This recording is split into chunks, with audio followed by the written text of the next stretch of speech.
Most painters work on a flat canvas, but not Alexa Mead. I paint on people and three-dimensional objects. I do it in a way that will make them look like a two-dimensional painting when photographed. Looking at my work, it feels ambiguous about where things lie in space, and it's hard to wrap your head around the dimensionality of it, especially when you're just looking at a two-dimensional image. In video, you can start to see some of the depth cues of parallax and the movement of the camera revealing more angles of the painting.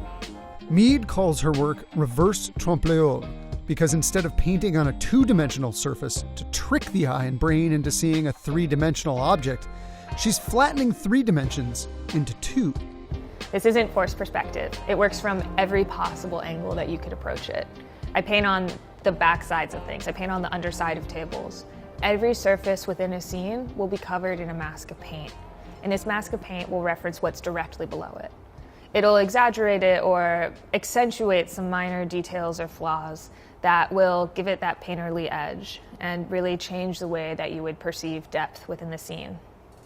Interestingly, Mead never intended to become an artist. I didn't know that I'd end up being a painter. I'd studied politics, and that was my life path and my dream. Mead's work has been exhibited around the world, including at the Smithsonian National Portrait Gallery. She's worked on advertising campaigns for Mercedes-Benz, Ralph Lauren, and LaCroix watches. And yes, those are her brushstrokes on pop singer Ariana Grande. I painted Ariana Grande for her God is a Woman music video. That was inspired by a collaboration I had done with Sheila Vand, where I painted Sheila's body, put her in a pool of milk, and the colors dissolved off into patterns all around her. For Ariana Grande, I did a similar process where I painted her and put her in a giant pool of liquid paint. But Mead is best known for her dimension-collapsing style of painting figures and scenes. When I'm painting, I'm capturing a mapping of light. I paint in the shadows, I paint in the highlights, and I exaggerate them. I make the darks darker and the lights lighter, which is quite counterintuitive. A lot of people think that if I'm going to be flattening space, that must mean that I am neutralizing the shadows, that I'm perhaps painting the shadows lighter to match with the rest of the environment. And in fact, I'm just doing the opposite. By pushing them so far apart, it makes it harder for your eye to see where the natural shadows and contours are. And instead, you just see my painted brushstroke representation of the shadow. I have to really follow the contours of the object. And when it comes to clothing and the drapery, I have to be really careful that my brush doesn't disturb the drapery. If I'm painting it on a mannequin, I need to be sure that my brush doesn't dent a peak in the clothing and then create a new area of shadow. The way I apply paint depends on the aesthetic I'm going for. Oftentimes I'll dip my brush into multiple colors and then just do these big strokes that combine the brushstroke hair texture of all of these different colored striations going through it. If I'm doing something in a street art style, it'll often just be straight white and straight black together in super high contrast.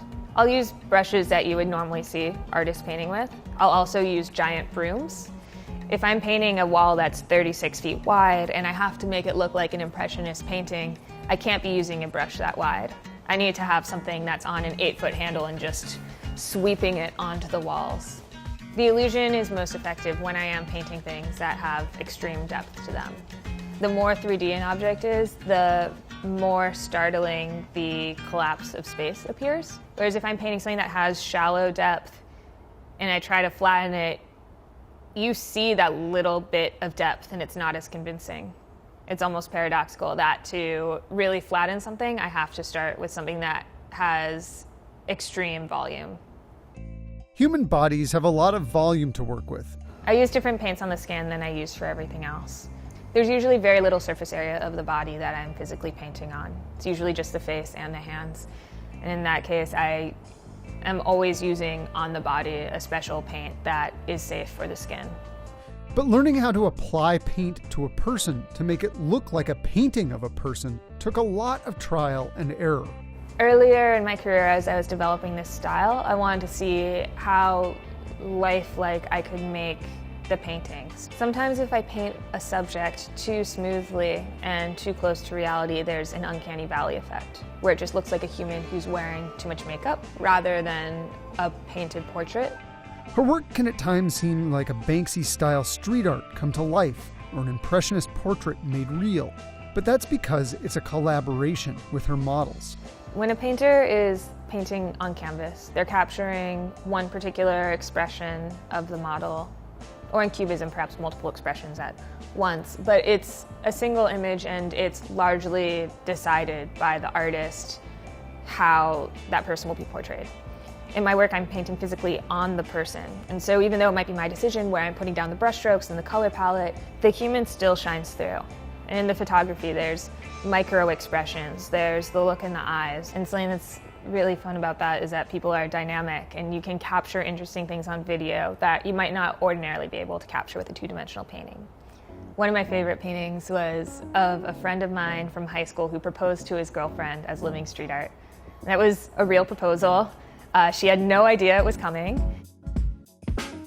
and I'm really glad she said yes. The painting was done in a black and white street art style, and the two of them walking down through an alley in San Francisco among all the street art blended in perfectly. Amazingly, it was a class project that kicked off Mead's artistic career. It wasn't until the end of my senior year of college, when I was about to graduate with my degree in political science, that I developed this technique for painting on shadows. And I realized there's something here, I have to follow it. And I kept pushing it until finally I was able to make a three-dimensional space appear two-dimensional. Before that, I hadn't seriously done any painting. I had never taken a photography course. And I had to teach myself these skills through the process of developing the illusion. When I did my first experiments with painting shadows on people, I didn't quite understand what's going on. Because when I photographed it, my friend looked like he was a two-dimensional painting. I thought any camera I was pointing at it was broken because it made no sense. My friend was three-dimensional in front of me, but on the screen it looked like it was a work of art.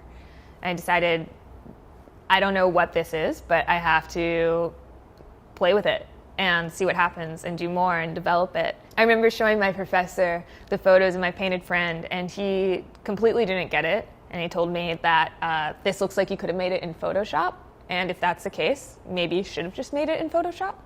He thought it seemed like a lot of extra work to physically paint on a person when I could get a similar effect doing something easier. And I tried explaining to my professor that that wasn't the point. This is about painting light and shadow and capturing it within this space. And I decided that I didn't really care what he thought. I needed to see for myself.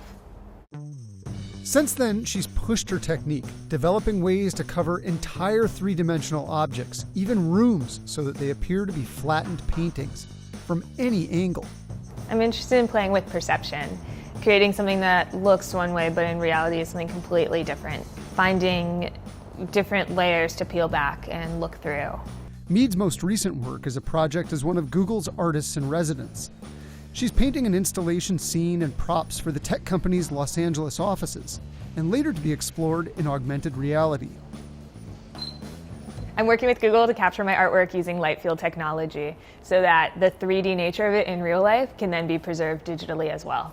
The capture can later be turned into an immersive augmented reality experience. But it wouldn't be a Mead piece without another layer or two. First, the installation was digitally mapped using Google's Deep View method. We captured it with light field, and then we looked at what the digital depth maps look like of that space. Different depths are represented computationally in different colors. It's what's known as a depth map. I'm then taking that digital depth map from the light field and painting it directly on top of the space. And then we're going to be capturing that again with light field.